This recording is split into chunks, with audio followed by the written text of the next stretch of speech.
De vraies émotions, des dialogues justes. Ce qui bouleverse dans Clair-Obscur, ce n'est pas seulement le destin tragique des personnages, c'est la manière dont ils vivent leur douleur. Par exemple, quand Gustave meurt... Oui, je spoil. Quand Gustave meurt, Maëlle ne réagit pas comme dans un RPG classique.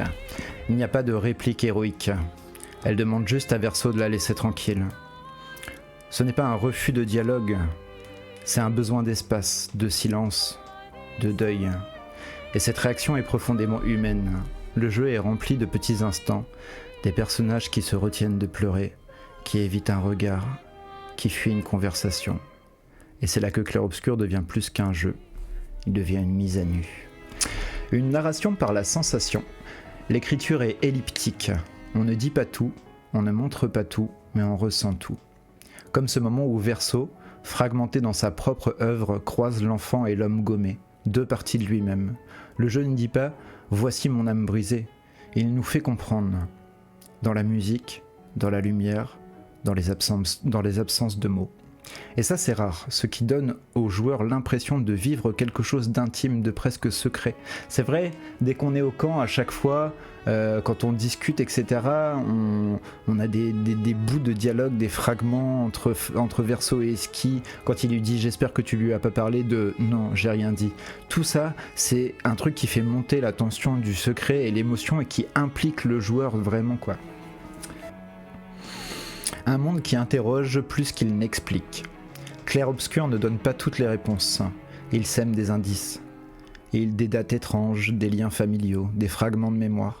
La peintresse, par exemple, n'est ni bonne ni mauvaise. Son geste est destructeur, mais la manière dont les âmes s'évanouissent en pétales laissant planer le doute. Est-ce une fin ? Est-ce un passage ? Le joueur devient alors chercheur de sens. Chaque expédition est moins un combat qu'un pèlerinage, une quête de compréhension.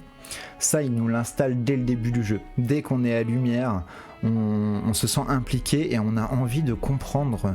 Mais pourquoi elle fait ça ? Moi, je me souviens, sur mon live, j'ai fait quelques clips avec ça. J'étais en mode, je suis pas sûr que la peintresse soit foncièrement mauvaise. Avant même d'avoir quoi que ce soit sur l'histoire, d'avoir regardé des lives ou tout, je me disais, dans la cinématique où on voit le gommage avec Gustave et Sophie, elle a pas l'air méchante. Elle a l'air de faire quelque chose de mécanique, le fait d'effacer et de repeindre comme ça. C'est pas comme si elle envoyait un présage avec des météorites qui tuaient absolument tout le monde à lumière. Où là, on aurait pu se dire, c'est un genre de Sephiroth, c'est un genre de méchant maléfique qui n'a aucune autre fonction que de tuer par plaisir, quoi. Et ça, vraiment, ça donne une quête au joueur et ça lui donne envie de chercher beaucoup plus de réponses, quoi, avec les petites miettes qu'on lui sème un peu partout. Une œuvre qui change quelque chose en nous. Et puis vint la fin. Il y a plusieurs choix, mais surtout une seule vérité. On ne sort pas de ce jeu comme on y est entré. Ça c'est vrai, ça c'est terriblement vrai. La phrase « Ta mère peint la vie, ton père la mort, que peindras-tu » résonne comme une invitation à définir son propre regard. Ce que le jeu nous demande n'est pas « Quel boss veux-tu affronter ?» mais plutôt « Qu'as-tu compris du monde ?» et « Qu'es-tu prêt à laisser partir ?» Donc Clair-Obscur ne veut pas qu'on joue indéfiniment, il veut qu'on passe à autre chose, qu'on écrive la suite dans un autre jeu, un autre livre, une autre peinture. Je trouve que c'est vraiment super bien dit, le fait que effectivement le jeu va au-delà de l'histoire qu'il propose en interrogeant vraiment le joueur sur est-ce que t'as pas déjà vécu quelque chose comme ça, comment tu l'as vécu, quel choix t'as fait. Et ouais, hein, cette phrase, elle m'a bien marqué aussi. Hein.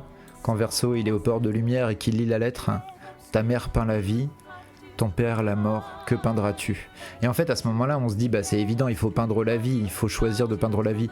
Et quand on se rend compte à la fin des conséquences de ça, on se dit que non, il fallait peindre la mort, en fait. Il fallait peindre la mort pour pouvoir faire le deuil. Et c'est terrible de sens, hein. Conclusion, ce n'est pas une œuvre parfaite, mais c'est une œuvre profondément sincère. Et parfois, c'est tout ce dont on a besoin pour être bouleversé. Ouais, je suis bien d'accord. Moi, le jeu m'a vraiment bouleversé. Hein. Pour que j'arrive à en faire un live un peu exceptionnel comme ça, où on discute de tout et de rien, c'est qu'il m'a vraiment marqué de fou, quoi.